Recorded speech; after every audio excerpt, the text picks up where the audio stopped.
болатынымызды айтқан жоқ. Ал және ескертіп кеткім келгенде қазіргі заманда Қазақстанда азат жағдай өте жақсы деп санаймыз. Себебі қазір казиноның көптеген түрлері бар деп айтылмайды. Себебі Қазақстан ол заңды түрде тіркелген бір нүктесі Көкшетау қаласында орналасқан. Бұл заң жүйесінде тексерілетін таза казино болып табылады деп айта аламыз. Осы жерде біздің Қазақстан көптеген мемлекеттер озып алдына шыққан.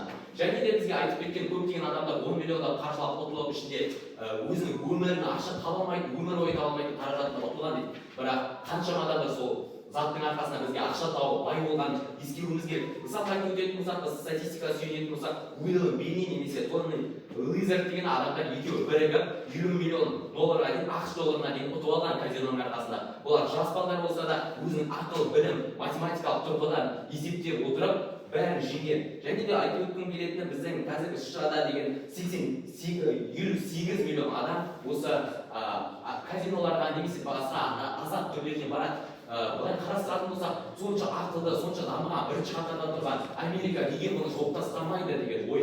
Олардың онда басқа жағынан табысы болсын, адамға әкелетін социалдық көмектері болсын, басқа жеңіл себептер болып тұрған ой. Және де бізге манағы туындылардан тағы айтып кеткім келетіні, қазір букмекерлік жүйе дейтін бар. Ставкалар, былай тілмен айтқанда, олардың 90% интернет желісінде орналасқан. Осы біздің сұрағымыз тағы да бір халықтан байланған сұрақтарымыздың бірі, интернет желісіндегі затты қалай басқаратынын бізге тағы да айтып кеткен жоқ. Осы жерден ескертіп кеткім келеді, қабылданбай.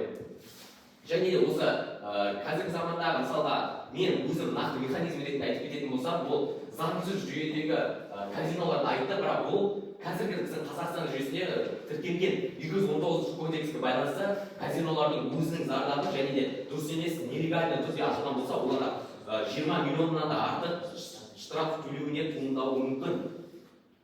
Және де айтып өткім келетіні біздің 22 жылы қабылданбай, 22 жылы 133 миллиард теңге табыс әкелген біздің казинода және басқа букмекерлік орталар. Бұл жағда мен бірінші спикерім айтып кеткендей 12% болып табылады.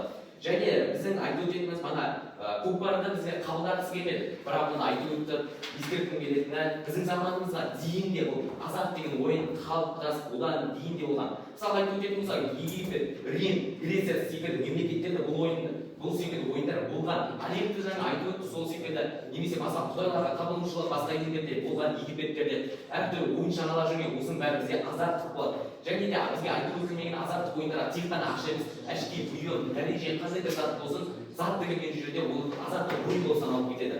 Және де біздің айтып өткіміз келетіні, бұл жерде азаттық ойындар жай ғана адамның есімен түгел кіріп кету, ол жерде шыға алмай қалу емес, ол саналы жүйеде де ойналады.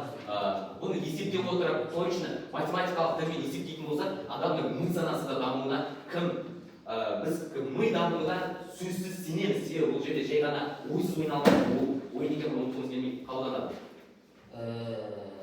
Құмар ойындардың 90% интернет желісінде деген дәлелдеп бере аласыз? Иә, біздің букмекерлік желілердің 90%-дай қаржылай ақша түсетіні интернет жүйесінде жүр. Себебі қазіргі қолма-қол жүйесі Қазақстанда дамымаған және де осы біздің бір плюстердің біреуі болып табылады. Себебі букмекерскийдің бәрі интернет жүйесінде жүреді.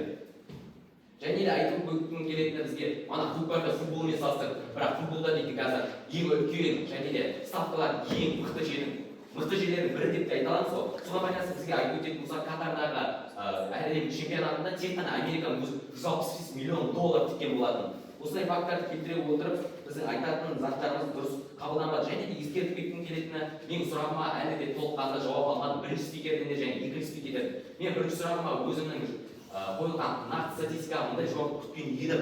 350 мың адам және 10 миллион қарыздан артық деп. Және де ескерткім біздің қарыз команда ешқандай факт келтірген жоқ, статистика келтірген жоқ, нақты механизм келтірген жоғын байқағым келеді. Рахмет. Ойын концерті бөлімі аяқталды. Ойынға парламентария сұрақтарында бар ма?